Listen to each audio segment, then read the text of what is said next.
శ్రీ కామాక్షి సమేత సంగమేశ్వర స్వామి దర్శనం అంటే మానవులు తెలిసి తెలియక చేసే తప్పుల వల్ల కలిగే పాపాలు శ్రీ కామాక్షి సమేత సంగమేశ్వర స్వామి వారిని దర్శించుకుంటే సకల పాపాలు తొలగి పుణ్యం వస్తుందని ఇక్కడ భక్తుల ప్రగాఢ విశ్వాసం.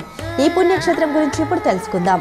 శ్రీ పొట్టి శ్రీరాములు నెల్లూరు జిల్లా మనుబోలు మండలం మనుబోలు గ్రామం నుండి గూడూరు పట్టణానికి వెళ్లే మార్గ మధ్యంలో జాతీయ రహదారి నుండి బద్దెవోలు గ్రామానికి వెళ్లే దారిలో కండలేరు నది ఒడ్డున సాక్షాత్తు శ్రీ పరశురామ మహర్షిచే నిర్మించబడిన సంగమేశ్వర స్వామి ఆలయం ఉంది.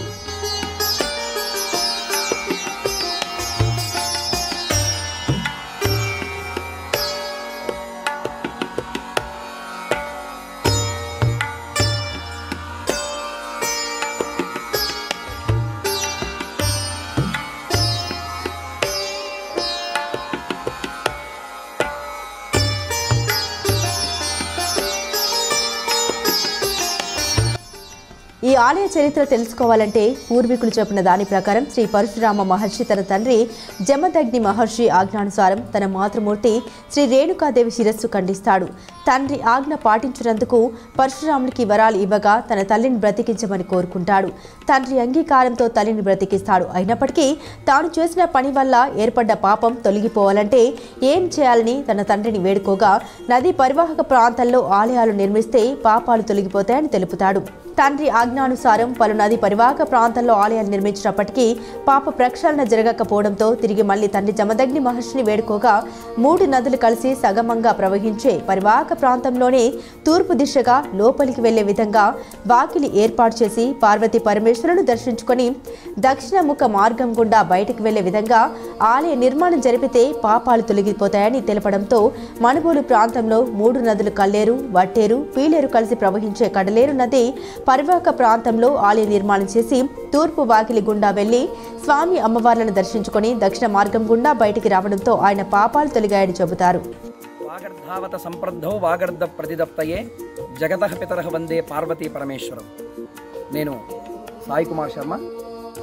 మీరు చూస్తున్నటువంటి దేవస్థానం నెల్లూరు జిల్లా మనుబోలు మండలం మనుబోలు గ్రామం బద్వేల్ రోడ్లో వేయించేసి ఉన్నటువంటి శ్రీ కామాక్షి దేవి సమేత సంగమేశ్వర స్వామి వారి ఆలయం. మీరు చూస్తున్నటువంటి దేవస్థానం స్వయాన మహావిష్ణు అవతారంలో ఒకరైనటువంటి పరశురాముడి చేత నిర్మించినటువంటి అష్టముఖ సంగమేశ్వర స్వామి వారి ఆలయం.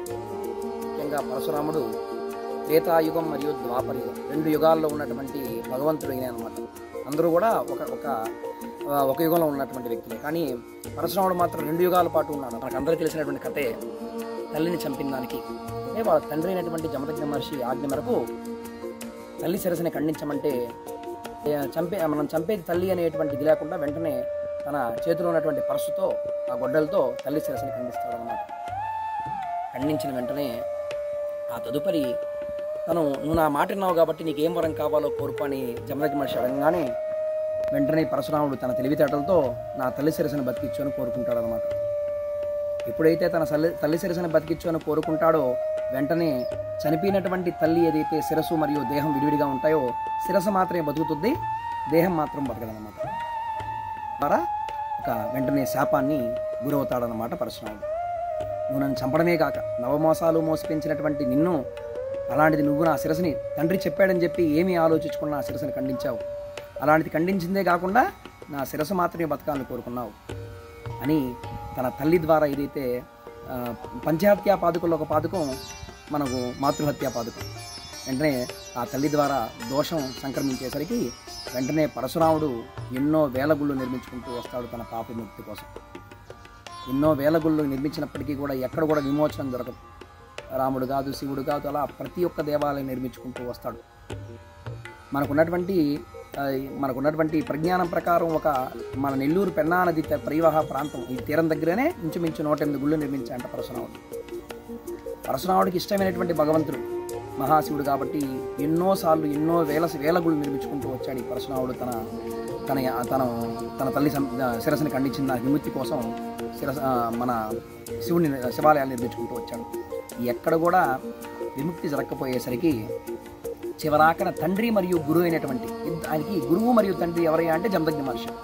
వెంటనే తండ్రిని అడుగుతాడు, అయ్యా తండ్రి గారు, గురువుగారు, మీరే కదా నాకు చెప్పింది, మీరు చెప్పిన మాట నేను విన్నాను కదా, అలాంటిది ఈ నాకున్నటువంటి ఈ మాతృహత్యా పాతకం విముక్తి అవ్వాలి అంటే నాకున్నటువంటి పరిహారం ఏమన్నా తెలపండి అని చెప్పడంగానే నీకు ప్రీతికరమైనటువంటి శంకరుడు బోలాశంకరుడు ఉన్నాడు కదా, ఆయన్ని మనస్ఫూర్తిగా ధ్యానించు, ఆయన దేవాలయాలు నిర్మించు, నీకంతా కూడా ఆయనే ప్రత్యక్షమై నీకు వరమిస్తాడు అని చెప్పి చెప్తాడనమాట. వెంటనే యథావిధిగా పరశురాముడు దేవాలయాలు నిర్మించుకుంటూ వస్తాడు. మనకున్నటువంటి ఇది ప్రకారం సంగమాలలో నిర్మించుకుంటూ వస్తాడు పరశురాముడు. సంగమాలు అంటే 3 ఏర్లు లేక 2 ఏర్లు ప్రవహించేటువంటి ప్రాంతాలు సంగమాలు అంటాం. తువ్వూరు సంఘం, బుచ్చి సంఘం, తర్వాత కోట దగ్గర ఉన్నటువంటి సంఘం, ఆ తదుపరి ఇక్కడ ఉన్నటువంటి అత్తిరాల కడప దగ్గర ఉన్నటువంటి అత్తిరాల సంఘం, ఇవన్నీ కూడా 3 ఏర్లు సంగమాల్లో నిర్మించుకున్నటువంటి సంగమాలు, సంగమేశ్వర ఆలయాలు అన్నమాట. చివరాకరణ ఈ సంగమేశ్వర ఆలయంలో 3 ఏర్లు కలిసేటువంటి ప్రాంతం ఇదన్నమాట.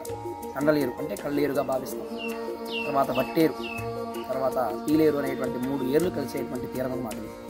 ఈ తీరం దగ్గర పరశురాముడు ఇన్ని ఆలయాలు నిర్మించుకుంటూ వస్తున్నప్పటికీ ఎక్కడ కూడా విముక్తి జరగదన్నమాట. ఒక ద్వారం గుండా వెళ్ళడం, అమ్మవారిని శివుణ్ణి ప్రతిష్ఠ చేయడం, మళ్ళీ అదే ద్వారం గుండా రావడం, ఇలా యథావిధిగా జరుగుతూ ఉంటుందన్నమాట.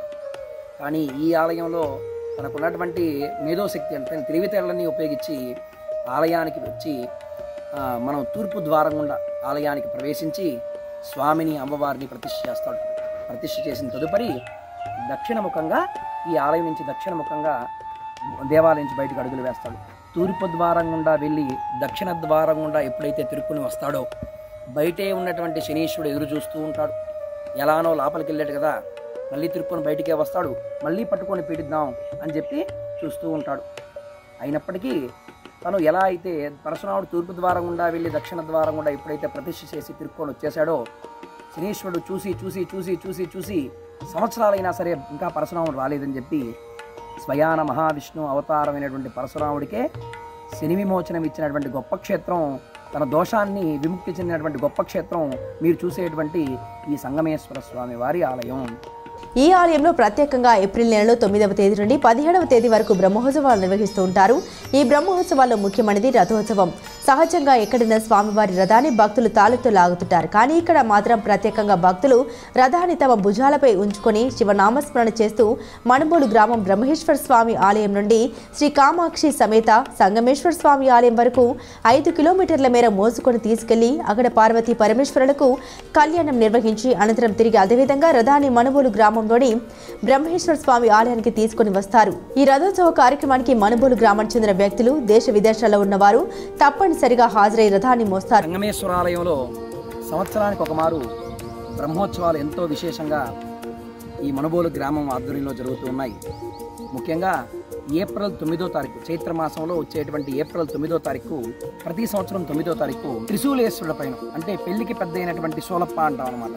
ఆయన్ని మణుబోలు గ్రామంలో ఉన్నటువంటి శ్రీ కామాక్షీదేవి సమేత బ్రహ్మేశ్వర స్వామి ఆలయం దగ్గర నుంచి ఇక్కడ ఉన్నటువంటి బద్వేల్ క్రాస్ రోడ్లో ఉన్నటువంటి శ్రీ కామాక్షీదేవి సమేత సంగమేశ్వర ఆలయం వరకు త్రిశూలేశ్వరుని మోత ద్వారా భుజాల మీద మోసుకొని ఇక్కడ తీసుకుని వస్తాం పెళ్లి పెద్దగా.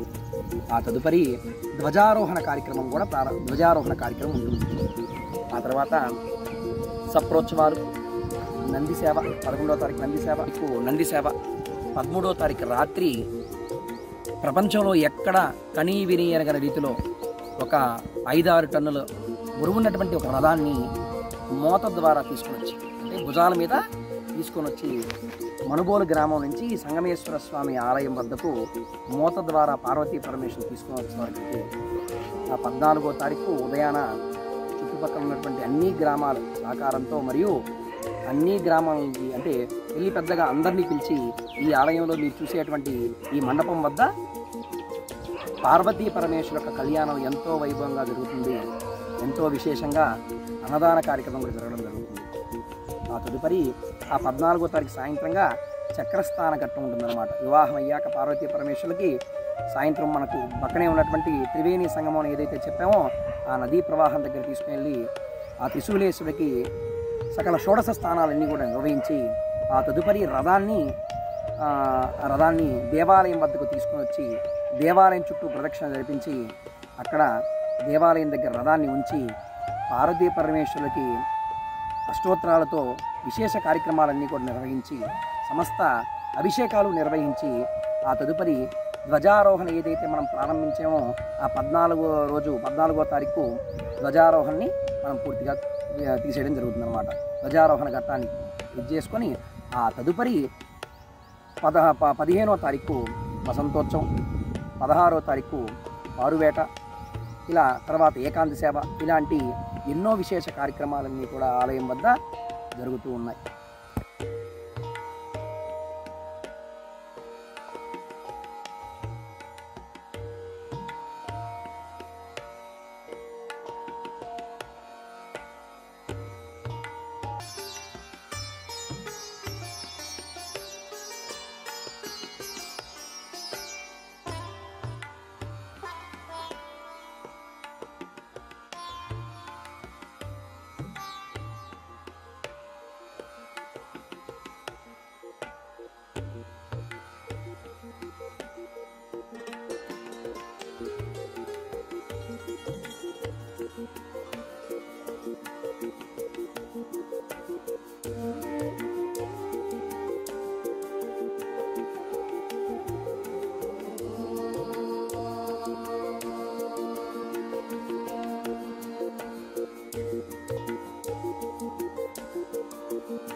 దినాల్లో అనగా మహాశివరాత్రి నాడు పార్వతీ పరమేశ్వరులకు కళ్యాణం, అన్నప్రసాద సమర్పణ. ప్రతి పౌర్ణమి నాడు గూడూరు పట్టణానికి చెందిన మునిమోహన్ దంపతులు అన్నప్రసాద సమర్పణ కార్యక్రమం నిర్వహిస్తూ ఉంటారు. కార్తీక మాసంలో గూడూరు పట్టణానికి చెందిన వర్తక సంఘ సభ్యుల ఆధ్వర్యంలో కళ్యాణోత్సవం, అన్నదాన కార్యక్రమం నిర్వహిస్తారని ఆలయ అర్చకులు సాయి కుమార్ శర్మ తెలిపారు. ఈ ఆలయంలో ప్రధానంగా 2 పూజారులు ఫణీంద్ర శర్మ, సాయి కుమార్ శర్మలు పూజలు నిర్వహిస్తూ ఉంటారు. ఈ ఆలయానికి స్థానికులు మాత్రమే కాకుండా చుట్టుపక్కల గ్రామాల నుండి పెద్ద ఎత్తున భక్తులు వచ్చి పూజాది కార్యక్రమాల్లో పాల్గొని స్వామి అమ్మవార్లను దర్శించుకుంటారు.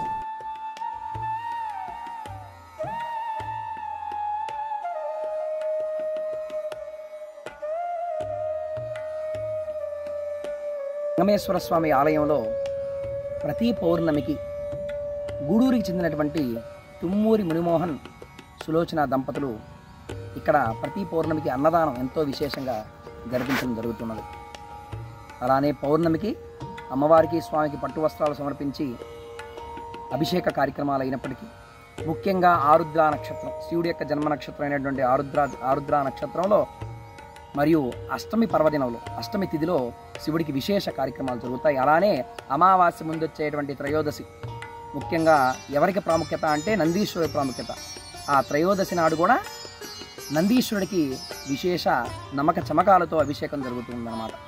అలానే కార్తీక మాసంలో ఈ నెలంతా కూడా గోత్రనామాలతో అర్చన మరియు దీపోత్సవం, అమ్మవారికి విశేష అలంకారాలు, అన్నాభిషేకాలు, ఒక శివలింగాన్ని ఉప్పుతో, ఒక 20 అడుగుల శివలింగాన్ని ఉప్పుతో వేసి వాటి మీద దీపాలు ప్రజ్వలన ఇచ్చేటువంటి కార్యక్రమం కూడా ఎంతో విశేషంగా జరుగుతుంది.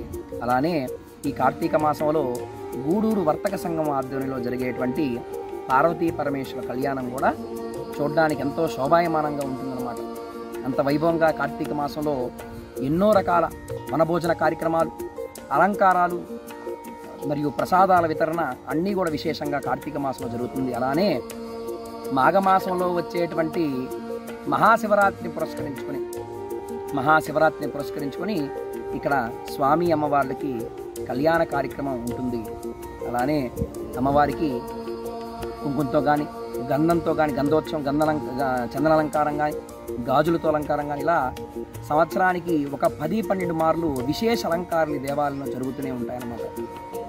50 మంది భక్తులు ఈ ప్రాంతం దగ్గరే కాకుండా చుట్టుపక్కల ఉన్నటువంటి 20-30 గ్రామాల్లో ఇచ్చేటువంటి భక్తులందరూ కూడా ఇక్కడికి ప్రతినిత్యం విచ్చేయడం, మంచి మంచి పర్వదినాల్లో ఇక్కడికి విచ్చేసి స్వామివారి చింతన, సమస్త దోషాన్ని నివృత్తి చేసేటువంటి భగవంతుడు సంగమేశ్వరుడు అంటారనమాట. అందరూ కూడా ఇక్కడికి రావడం, ఇక్కడికి వచ్చి ఈ సంగమేశ్వర స్వామి వారిని, కామాక్షి అమ్మవారిని దర్శించడం, వాళ్ళ సేవలు చేసుకొని వాళ్ళకి పాత్రవడం జరుగుతుందన్నమాట. అలానే ముఖ్యంగా ఇక్కడ సంగమేశ్వరుడు అంటే సంతానానికి పెట్టినటువంటి పేరు అనమాట.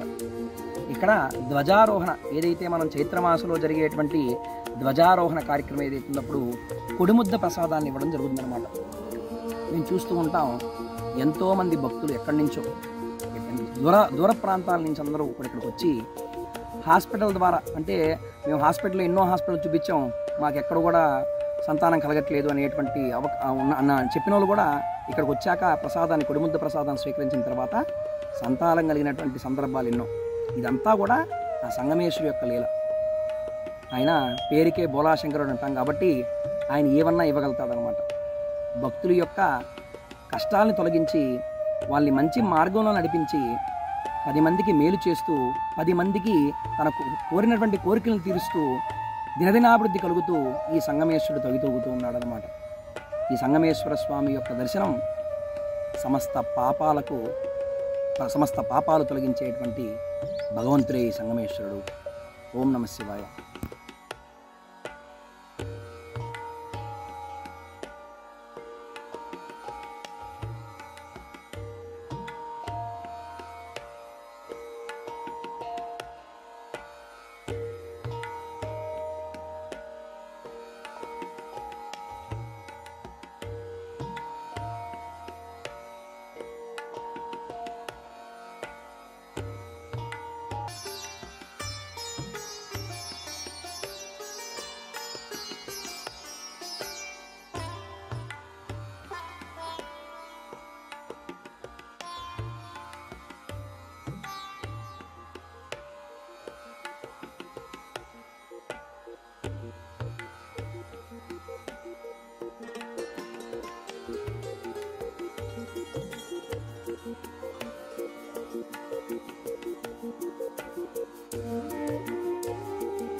ఇదే మీరు చూసేటువంటి సంగమేశ్వర స్వామి వారి ఆలయం. ఈ ఆలయంలో మనం తూర్పు ద్వారం గుండా ఇలా బయలుదేరుతాం. పరశురాముడు కూడా ఇలానే బయలుదేరాడు అనమాట. ఇలా లోపలికి ప్రవేశించాడు. ప్రవేశించాక మీరు చూస్తున్నటువంటి అష్టాకోణముఖమైనటువంటి స్వామిని, అమ్మవారిని, తదుపరి విఘ్నేశ్వరుని ప్రతిష్ఠ చేసుకొని ఈ తూర్పు ద్వారం గుండా వచ్చి ఇలా దక్షిణ ద్వారం గుండా బయటికి వెళ్ళేటువంటి జరుగుతుందన్నమాట. ఈ విధంగా దక్షిణ ద్వారం గుండా పైన పోతారన్నమాట. ఇలా ఈ విధంగా తూర్పు ద్వారం గుండా ప్రవేశించి దక్షిణ ద్వారం గుండా రావడం వల్ల సమస్త పాపాలు తొలగిపోతాయి. స్వయాన పరశురాముడు, మహావిష్ణు అవతారమైన పరశురాముడికే విమోచనం జరిగిందంటే సామాన్య మనుషులు మనకెందుకు విమోచనం కాదు. కాబట్టి ఎంతో ప్రాముఖ్యత కలిగినటువంటి ఈ ఆలయం ఒక్కసారి విచ్చేయడం వల్ల, ఒక్కసారి విచ్చేసి తూర్పు ద్వారం గుండా ప్రవేశించి దక్షిణ ద్వారం గుండా బయటికి రావడం వల్ల సమస్త దోషాలు ఇక్కడ తొలగిపోతాయంట.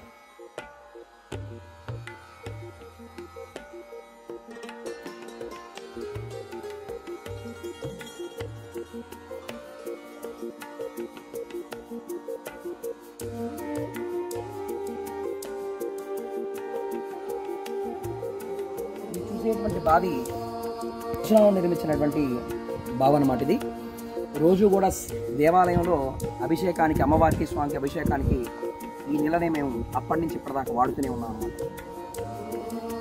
ఆ శిఖరం వద్ద పెట్టేటువంటి దీపమే శిఖర దీపం అంటాం అన్నమాట. ఈ కార్తీక మాసంలో 4 సోమవారాలు, ఏకాదశి నాడు మరియు ఆరుద్ర నక్షత్రం నాడు అక్కడ శిఖరం మీద ఒక కోటి ఒత్తులతో ఉన్నటువంటి దీపాన్ని అక్కడ వెలిగించడం జరుగుతుందన్నమాట. తర్వాత ధ్వజస్తంభం వద్ద మీరు చూసేటువంటి ఈ ధ్వజస్తంభం వద్ద కార్తీక మాసం అంతా కూడా ఒక దీపాన్ని, అంటే ఆకాశ దీపాన్ని ఇక్కడ రోజు ప్రజ్వలన చేసి ఇలా పైకి లాగుతూ, ధ్వజస్తంభం పైకి లాగుతూ ఉంటాం అన్నమాట. ఎన్నో వేల సంవత్సరాలుగా ఇదంతా కూడా వస్తూ ఉంది. కాలానుగుణంగా అన్నీ, అంటే పూర్వ కార్యక్రమాలు ఏవైతే ఉన్నాయో, ఎలా అయితే ఉన్నాయో ఆ విధంగా చేసుకుంటూ వెళ్ళేటువంటి గొప్ప దేవస్థానంగా ఈ దేవాలయం తవ్వితవుతుంది.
చెట్టు జమ్మి వృక్షం.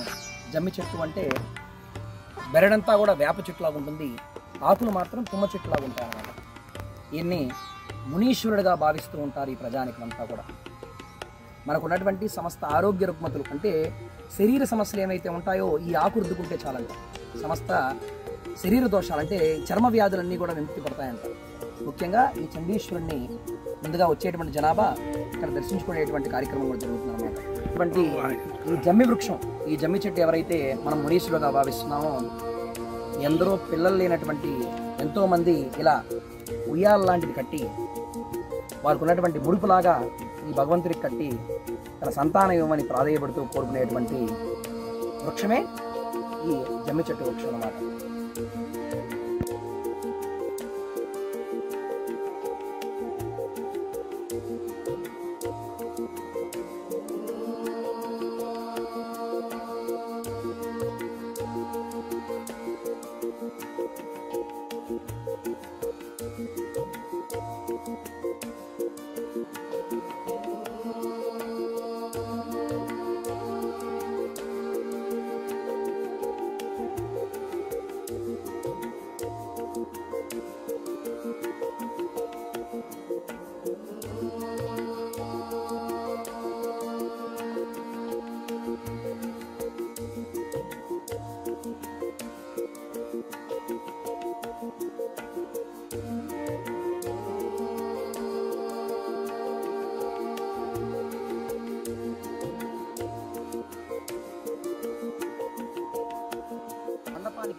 దక్షిణముఖంగా ఏదైతే పార్వతీ పరమేశ్వర కళ్యాణం చేస్తామో ఆ మండపానికి దక్షిణముఖంగా ఇక్కడ మనం రథాన్ని ఉంచడం జరుగుతుంది. స్వామి ఇక్కడ ఎందుకు రథాన్ని ఉంచుతారు అని అంటే, ఇక్కడ ఉండేటువంటి వృక్షం ఆరి వృక్షం అంటాం. ఈ వృక్షాన్ని ఆరి వృక్షం.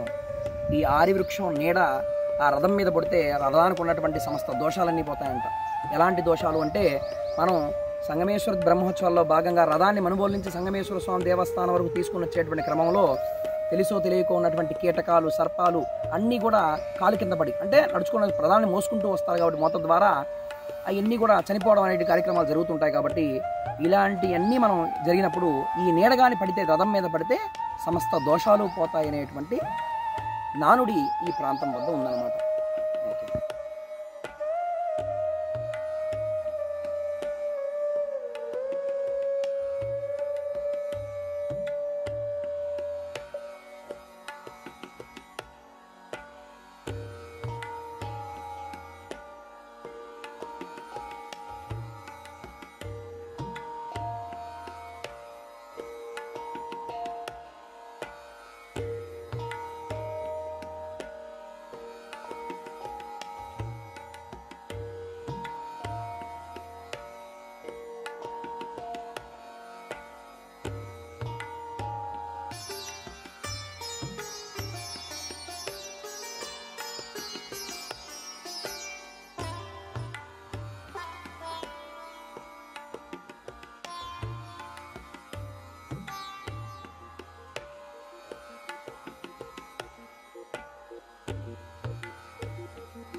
ఈ అష్టాకోణముఖులు అనేటువంటి సంగమేశ్వరుని దర్శించి, అమ్మవారిని దర్శించి, ఇక్కడ ఆలయంలో జరిగేటువంటి కార్యక్రమాలన్నీ కూడా వీక్షించి స్వామివారి అనుగ్రహాన్ని పొంది వెళ్ళవలసిందిగా కోరుతున్నాను. ఓం నమః శివాయ.